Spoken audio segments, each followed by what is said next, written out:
হাসির গল্প। বোকা ছেলে। ছেলে শ্বশুর বাড়ি যাবে, বুদ্ধি শুদ্ধি একটু কম, তাই মা তাকে ভালো করে শিখিয়ে দিল। বলল, তোর শ্বশুরের অসুখ, তাই তাকে গিয়ে জিজ্ঞেস করবি কেমন আছেন। উনি হয়তো বলবেন ভালো। তখন বলবি, এইটাই তো আমাদের কাম্য। তারপর তিনি কি পথ্য করছেন জানতে চাইবি। তিনি কিছু একটা বলবেন, তুই তখন বলবি, অতি উপাদেয় পক্ষ, রোজ খেলে তাড়াতাড়ি সুস্থ হয়ে উঠবেন আশা করি।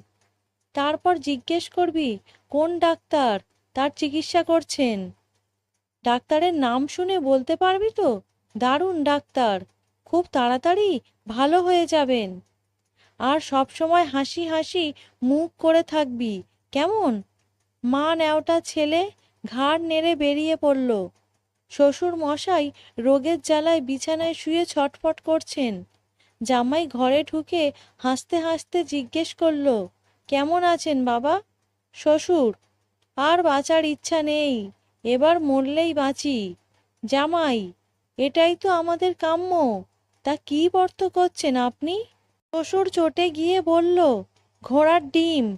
জামাই, বাহ বাহ, অতি উপাদেয় পথ্য, রোজ খেয়ে যান, ভালো হয়ে যাবেন আশা করি।